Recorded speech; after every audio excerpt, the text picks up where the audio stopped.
예, 반갑습니다. 전 정계련 사무총장 최태열입니다. 오늘은 우리 정계련의 고문을 맡아주시기로 하신 김재현 목사님 모시고 인터뷰를 하는 시간을 갖겠습니다. 먼저 우리 목사님 본인 소개부터 좀 부탁드립니다. 네, 반갑습니다. 저는 전국적으로 나라 사람 모임을 범우파적인 모임을 만들려고 뛰어다니다가 작년 한 해 동안 이연주 캠프에서 후원의 사무총장을 맡아서 일했던 김재현 목사이고 작가입니다. 반갑습니다. 이번에 국민의힘의 그 예비 후보로 네.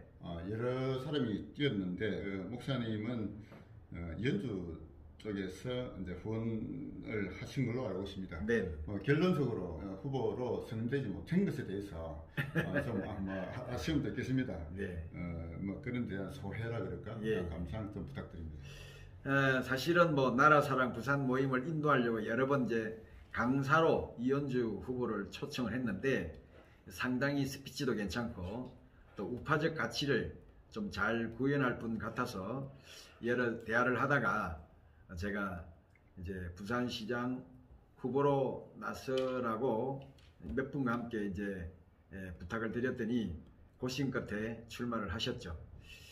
그때만 해도 박영준 후보는 출마에 이름도 나오지 않을 때라서 기껏해야 서병수 의원 정도가 나온다 이렇게 생각을 하고 쉽게 생각했는데 결국 10월 달 되어서 박영준 후보가 출사표를 던지면서 여론이 몰리면서 결국에는 아깝게 우리 이연주 의원 후보가 경선에서 밀리고 말았습니다. 끝까지 마지막까지 해단식까지 같이 했고 지금은 같이 합쳐서 지금 이렇게 박영준 후보의 음성적으로 양성적으로 같이 돕고 있습니다. 그 정계련 회원도 그 지지하는 후보에 따라서 한동안 이렇게 갈라져서 활동을 각각 해왔었습니다. 그런데 어쨌든 박형준 후보가 국민의힘의 단일 후보로 됨에 따라서 제 정계련은 전체적으로 일단 박형준 후보를 지지하는 쪽으로 방향을 잡았는데요. 그 점에 대해서 어떻게 생각하십니까? 적의 적은 아군이다 이 말이 있습니다. 우리의 적은 반드시 민주당이죠. 민주당은 여러분이 지난 4년 동안 박근혜 탄핵 이후에 4년 동안 어떤 행보를 걸어왔는지 만천하에 그 모든 비리가 다 드러났습니다. 저들은 정치인을 빙자한 말 그대로 패거리 깡패들입니다. 그런데 이 민주당을 없앨 수 있다면 말 그대로 적이라도 손을 잡아야 되는데 박영준 후보가 중도 보수라고 하는데 그런 가치를 지니고 있지만 그래도 민주당보다는 낫기 때문에 시장이 바뀌게 되면 적어도 이 집회의 자유만큼은 허락이 될 거라고 저는 확신합니다. 그런 측면에서 100% 만족은 할 수는 없을지라도 60% 이상은 박영준 후보가 되면 그나마 정권 재창출에 큰 힘이 된다는 측면에서 적극 지지합니다. 좌파들은 보면은 좌파 시민단체 활동을 열심히 하면은 정치권에 진입을 많이 했지 않습니까? 그런데 우파 시민단체 활동을 열심히 한 사람들이 우파 정치권으로 진입하는 것을 잘 별로 보지 못했습니다. 앞으로는 그 역할이 어떻게 돼야 될지 그 관계가 여러분이 잘 아는 것처럼 칼 막스가 시작한 이 공산 사회주의는 소련의 붕괴와 함께 사라졌습니다. 그런데 이들은 이때를 대비해서 안토니오 그람시라는 자가 신구조주의 말 그대로 새로운 좌파 운동을 시작을 했습니다. 그게 뭐냐면 시민단체의 정치화입니다. 이 안토니오 그람시부터 시민단체의 정치화를 꿈꿨고 시민단체를 많이 만들려면 아젠다를 많이 만들 필요가 있었겠죠. 우리가 익숙한 동성애 문제, 또 다양성 문제, 난민 문제, 각종 이런 현안들을 끄집어내어서 각각의 하나씩의 아이템을 줘서 민주주의적인 색채를 가지고 좌파 시민단체를 만드는 것이 기존 세력에 대항하는 단체를 이들은 70년을 만들어 온 겁니다. 70년을. 그런데 우리는 이런 시민단체를 만들 필요가 없었던 게 그렇게 하지 않아도 80% 이상이 자유민주적인 사고를 가진 시민들이었기 때문에 굳이 그런 단체를 일부러 만들지 않아도 자연스럽게 우파 정치로 흘렀죠. 그런데 지금은 상황이 거꾸로 역전이 되었습니다. 기울어진 운동장이 됐다는 것이죠. 그렇다면 우리도 최태일 우리 총장님이 늘 말씀하신 것처럼 이 기울어진 운동장을 복구하려면 이제는 우파 시민단체들을 많이 만들어야 됩니다. 그래서 거꾸로 각종 저들이 말하는 아젠다보다 더 급진적이고 더 혁명적인 아젠다를 시민 보수단체들로 만들게 한 다음에 저들의 아젠다를 뛰어넘는 아젠다를 만들어야 돼요. 쉽게 말하면 저출산 문제, 그 다음에 뭐 페미니즘 문제, 동성애 문제 이런 것들을 더 급진적으로 사회의 통념을 바꿀 만한 운동들을 많이 일으키고 그런 지도자를 많이 키운 다음에 거기서 키워진 역량이 있으면 우선 구의원부터 하나씩 집어넣어서 공천을 할 때 지금은 공천 구조가 당협위원장 중심으로 되는데 이 풀뿌리 민주주의는 당원들에 의해서 자동스럽게 공천이 돼야 돼요. 지금 이런 구조로 안 되면 계속 당협위원장 중심의 하향식 공천이 되면 풀뿌리 민주주의들이 살아날 수가 없습니다. 그런 측면에서 앞으로 이런 구조적인 개혁을 하기 위해서는 누군가가 활동성 있고 의식이 있는 사람들, 결국에는 당 안에 들어가서 그 근본을 바꾸어 놓지 않으면 고치기 힘들어요. 아무리 바깥에서 떠들어도 기득권자들은 양보를 하지 않습니다. 그래서 좀 더 이렇게 우파적 가치를 지닌 훌륭한 지도자들이 현재 국민의당 안에 많이 들어가서 당을 좀 움직이게 하는 것이 제 꿈입니다. 내년 6월로 예정되어 있는 그 지방선거, 이것이 지방 권력을 가져오는 더 중요한 선거일 수가 있는데요. 이런 지방선거를 준비하는 우리 시민단체 입장, 어떤 식으로 접근해야 부산의 지방 권력을 우리 우파가 가져올 수 있을 것인지 좀 구체적인 어떤 선거 전략이라 그럴까요? 그런 것 좀 말씀 부탁드립니다. 어려운 질문을 하셨는데요.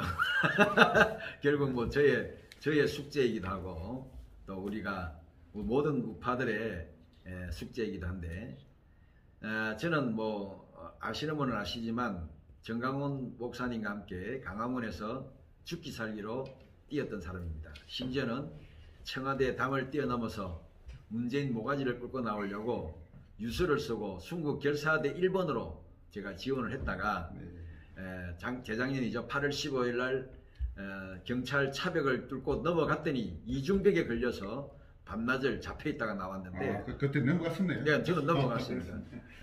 저 앞에 이제 탈북자들 40명은 4시 이전에 뛰어들어가서 다 잡혀버렸고 이제 5시 반에 이제 강화문 집회를 마치고 진격했던 우리 이제 순국 결사대들은 6시쯤 현장에 도착했는데 격렬하게 해서 한 서너 명이 차벽을 뛰어넘었어요. 그랬더니 안에 똑같은 차벽이 또 있더라고요. 결국에는 그것이 이제 너구리 불처럼 완전히 막히도록 해놨던 거죠. 그래서 잡혀 들어가서 제가 뭐 유튜브도 하고 있고 이제 목사라는 신분을 알고 조금 있다가 보내주긴 하던데 아무튼 그때 옷도 찢어지고 가방도 다 찢어지고 정말 죽기 살기 했다가 느낀 게 뭐냐, 이렇게 현실적인 벽이 너무 높다. 그래서 현실 정치를 해야 되겠다. 그리고 또 하나는 조직이 없다. 그 강화문 광장에 100만 명이 모여도 말 그대로 모래와 같아서 뭉치니까 아무것도 없더라는 거죠. 그래서 이제 죽기 살기로 이제 조직화를 위해서 전국을 뛰어다녔는데, 그래서 본보기로 부산에 이제 조직을 하기 위해서 내려왔다가 이현주 이제 의원을 만나게 된 거죠. 제가 생각하는 가장 중요한 것은 우리 최태일 본부장님이 참 많은 총장님 많은 말을 하셨는데 정말 우파의 원탁회의가 없습니다. 가장 중요한 것은 자타가 공인할 만한 한 15명에서 20명 정도의 원탁회의가 반드시 있어야 된다. 여기에 모든 시민단체가 다 이름을 걸고 하나가 되어서 조직하에 힘을 합쳐야 된다. 그리고 중앙에 반드시 자금이 있어야 된다. 그 자금을 가지고 희야 조직을 거느리는 것이지 이렇게 뭐 명분만 가지고는 너무 약해요. 다들 뭐 우리 우파 시민단체는 회장 임원들밖에 없는 조직이기 때문에 이 조직체를 건드리려면 반드시 어느 정도는 이렇게 후원을 해줘야 됩니다. 그 예산이 저는 한 1년에 한 10억 원 돼야 된다고 봐요. 저는 꿈이 이 정도 10억을 만들어내는 사람이 되고 싶은 것이 제 꿈입니다. 네, 뭐 그래서 이번에도 이 지방선거를 위해서 이제 우리가 이번 예비선거가 끝나면, 보궐선거가 끝나면 이제 7월부터 아마 8월부터 1년 정도 남겨두고 아마 여러 가지 캠프가 생길 텐데, 이때를 대비해서 제가 이제 존경하는 우리 총장님과 함께 반드시 부산 시내의 어른이 되시는, 적어도 60세가 넘는 원로급의 한 어른들 한 15명에서 20명 정도를 원탁회의를 결성하고, 그분들이 희하에 모든 시민단체 위임권을 가져와서 여기서 결정된 사항은 모든 하부 시민단체들이 움직이도록 하는데, 조건이 뭐냐? 밀어준다. 물질적으로 밀어준다. 그거 가능하거든요. 제가 해보니까 가능해요. 우선 뭐 크게는 많이는 못 주더라도 임원들급이라도 돈 100만 원이라도 주면 얼마든지 이끌어 간다고 하는데, 가장 중요한 것은 물질입니다. 이 물질 문제를 제가 해결할 거예요, 앞으로. 뭐 저뿐 아니라 이제 제가 취지가 뭐 쉽게 말하면 시드머니를 만들면 그 다음에 이제 또 많은 분들이 도와주실 것이라고 믿기 때문에 그런 조직을 통해서 이제 이 조직은 이제 시민단체 조직도 있겠지만 어떤 시민단체는 또 지구별로 구별로 다 있더라고요. 그런 조직들을 해서 구별로 다 조직을 또 활성화시켜서 계속적으로 하되 말 그대로 호남 향후회를 능가하는 그런 조직을 만들어야 되는데, 그 조직은 뭐냐? 경조사를 챙기는 조직이 돼야 된다. 이게 아무리 우리가 시민단체 운동 정치를 해도 가장 기본은 인간관계이기 때문에 서로 간에 이 정말 뭐 경조사도 챙길 수 없는 사이라면 뭐 일반 뭐 사람들하고 무슨 관계가 있겠습니까? 그래서 그 정도는 되어야 단단해진다. 뭐 이런 생각을 가지고 있습니다. 그런 조직체를 만드는 것이 제 꿈이고, 또 그 일에 헌신할 것이고, 또 그 일에 정말 열심을 내는 우리 최 총장님 도와서 제가 헌신하도록 하겠습니다. 네, 목사님 그 순국 결사대에 네. 제 1번으로 네. 청와대 담을 넘는 참 그 역사 현장에 계셨는데, 저는 유튜브가 다 있습니다. 그때 예, 제가 찍었던 유튜브가 다 있으니까. 참 그런데 그런 그 열기, 뭐 수십만 명, 뭐 거의 수백만 명에 가까운 연임은 그런 인사들이 광화문에 모여서 뭐 문재인 정권의 반대의 목소리를 외쳤지만, 현실에 부닥치면은 그 정도 가지고는 안 되겠다. 그런 걸 아마 실감을 하시는 걸로. 그러면서 현실 정치에 뛰어들어서 이걸 어떻게 바꿀 것인지, 조직을 어떻게 만들어 갈 것인지에 대한 고민들을 많이 하신 것으로 보입니다. 그래서 뭐 저희가 정기는 TV에서 이제 지금 계속 인터뷰도 하고 있습니다. 그 내용을 보시면은 우리 정계련이라는 단체가 아직은 목사님이 원하시는 그 정도 조직까지는 되지 않지만 그런 이제 싹은 지금 튀어가고 있다. 이런 좀 생각을 하고 있고요. 그런데 이번에 이제 그 서울과 부산의 보궐선거가 참 내년 대선의 전초전으로서 상당히 중요한 의미가 있고, 또 이것이 하나의 기회를 지금 주었다, 이런 생각을 하고요.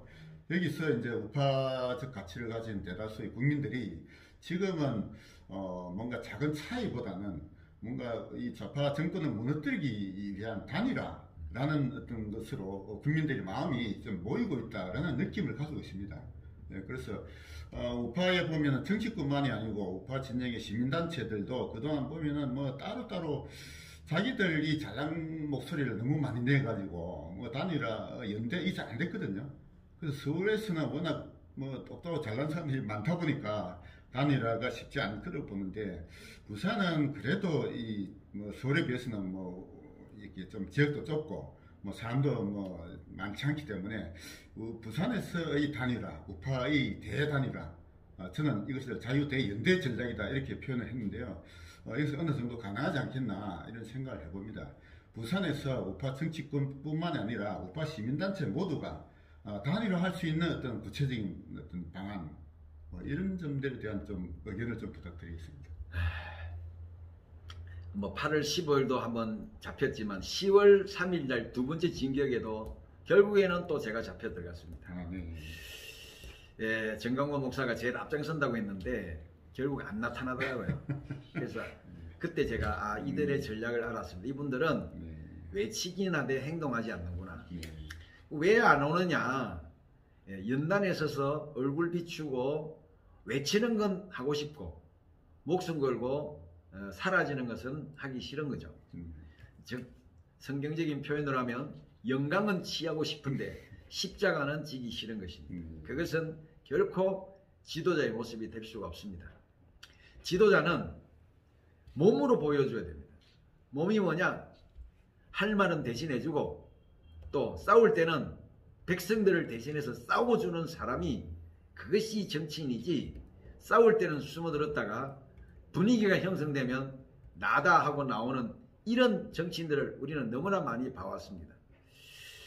하지만 거대한 저 기득권, 말 그대로 카르텔이죠. 귀족 정치. 원래 공화정, 민주정치가 오래되면 플라톤이 말했습니다. 과두 정치가 된다고. 과두 정치는 요즘 말로 하면 귀족 정치입니다. 그러니까 정치 귀족, 정치 엘리트들, 즉 국민들의 지지와 기반을 먹고 사는 이들이 오랫동안 그 자리에 있게 되면 나는 원래 태어날 때부터 이 자리에 앉아 있을 수밖에 없는 사람이라는 착각을 하는 겁니다. 그래서 결코 저들은 국민들을 위해서나 또 우리들을 위해서 희생할 마음이 없는 사람들입니다. 그러나 구조적으로는 저들을 뒤집어 엎기에는 너무나도 많은 시간이 걸립니다. 그래서 여기에는 첫 번째는 정치라는 것은 결과적으로 철학과 인물 중심으로 모일 수밖에 없습니다. 여러분이 아무리 정치를 논해도 사람 중심으로 모이게 되어 있는 것이 정치입니다. 그렇다면 뛰어난 정치 철학을 가진 지도자가 지금까지 없었다는 것이죠.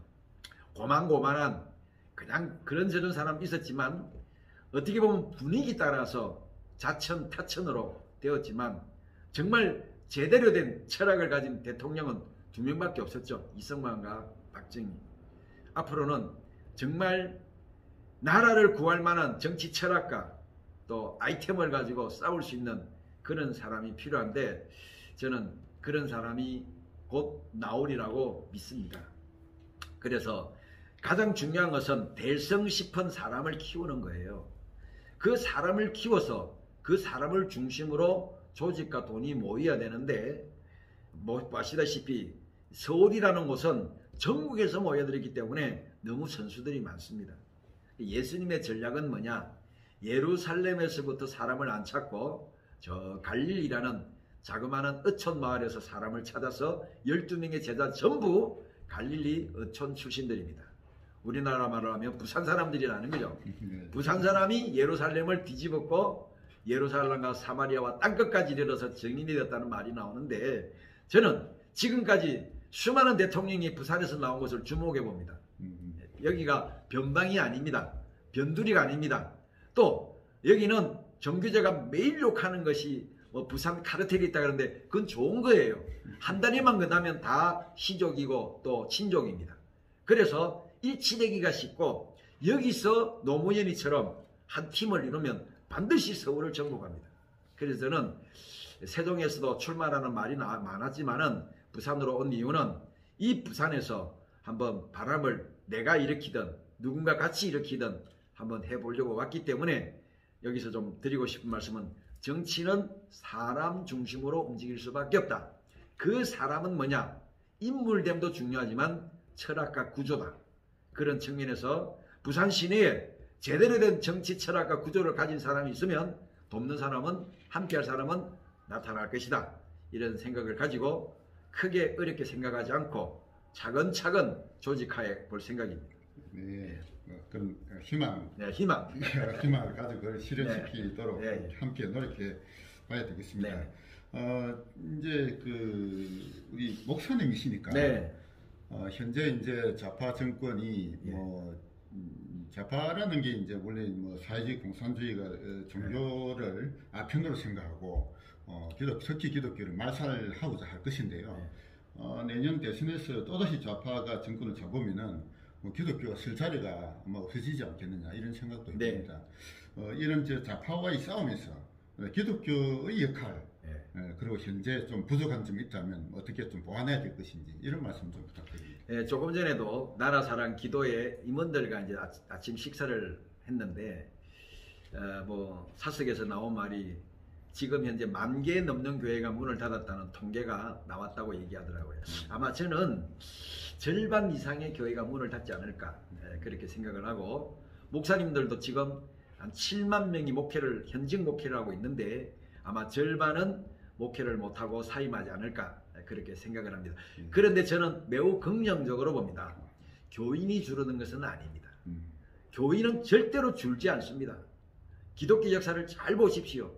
교회가 없던 시절에도 교인은 늘었고, 중국도 70년 동안 지하 교회가 있었는데 중국에 1920년 공산화되면서 중국에서 철수했던 그 현장에 1억 5천만 명의 기독교인이 남아 있었어요. 북한도 50만이 넘는 기독교인이 있다고 합니다. 한국도 마찬가지입니다. 목회자가 없으면 성도들은 더 잘 살아요. 왜? 엉터리 목회자들보다 성도들이 스스로 기도하고 성경 읽고 바로 서는 것이 훨씬 신앙 성장이 빠르기 때문입니다. 그래서 사실상 염려할 필요는 없고요. 그러면 왜 이 좌파들이 교회를 싫어하는가? 전통적으로 우파들은 시민단체를 안 만들어도 정권을 붙잡을 수 있었던 것이 조용하게 보이지 않는 조직인 교회들이 있었기 때문입니다. 그걸 알기 때문에 교회를 파괴하고자 하는 것이지만, 저들이 파괴하는 것은 예배당이고 교회당이지 교회 성도들을 파괴할 수는 절대 없습니다.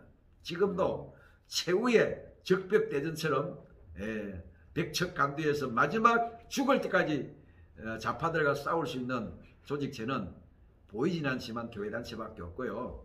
그런 측면에서 부산 시내에 한 20% 정도의 기독교인들이 모여있는데, 이 모임을 위해서 제가 한 4개 정도의 기독교 단체랑 여러 가지 이제 모양으로 고문을 맡고 있습니다. 제가 뭐 짧은 시간에 부산 내려와서 이분들을 결기를 대단합니다.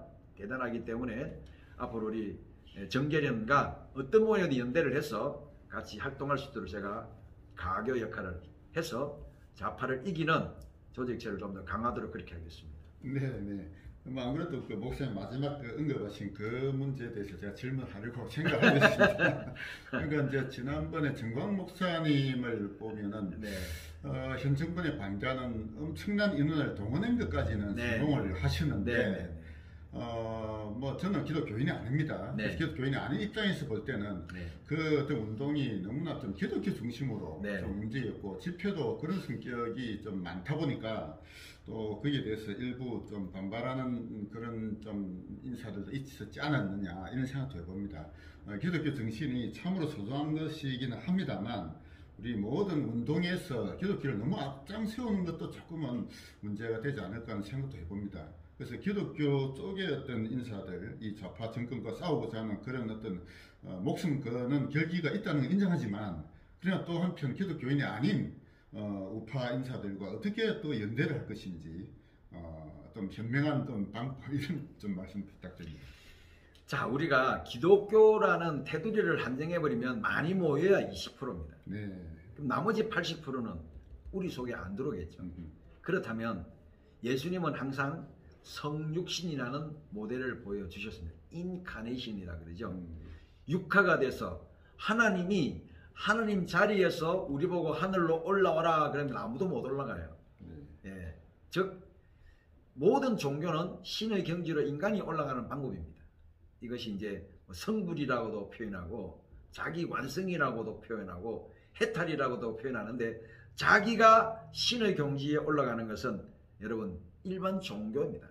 근데 기독교는 하나님이 육신을 입고 사람으로 이 땅에 오셨다는, 말 그대로 성육, 하육에 따르는 인카네이션 정신이 필요한 거예요. 그렇다면 기독교가 뭐 근력이 있고 힘이 있는지는 모르겠지만, 있다고 하면 내려놓아야 되고 없다고 하면 더 내려놓아야 됩니다.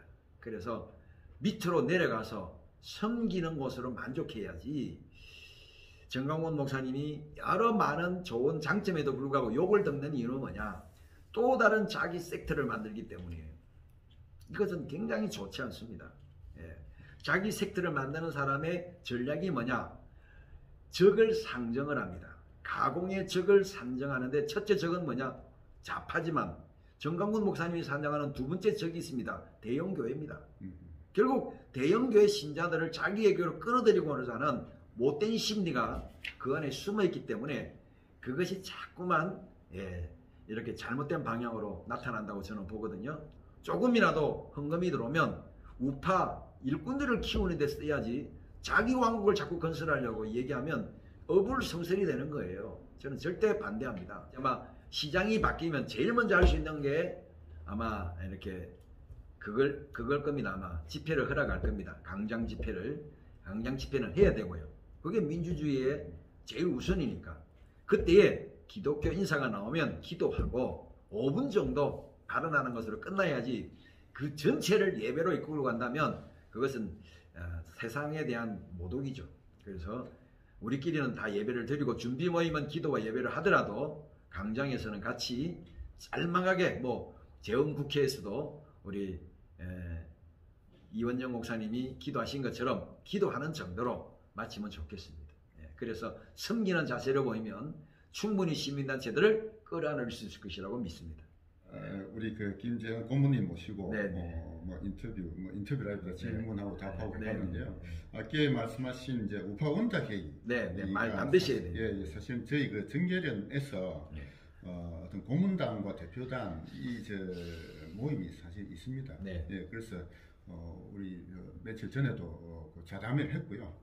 아마 그 고문단 대표단을 좀 그런 부산의 우파원탁 회의 같은 성격으로 아마 조금 만들어가는 것도 의미가 있을 거란 생각도 합니다만, 어쨌든 저희 정계련이 이제 사실상 거의 재출범 새로 시작했다라고 말씀해도 과언이 아니고, 어쨌든 이번 부산시장 선거를 거치고 내년 대선 그리고 내년 지방선거까지 우리 정계련이 그 큰 역할을 할 수 있도록 같이 함께 힘을 한번 모아보도록 그래 봅시다.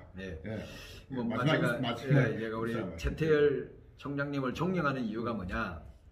저와 비슷하게 불도저형이에요. 무슨 얘기냐면 이게 생각의 투사들이 많습니다. 그러니까 생각 속에서 해야 된다.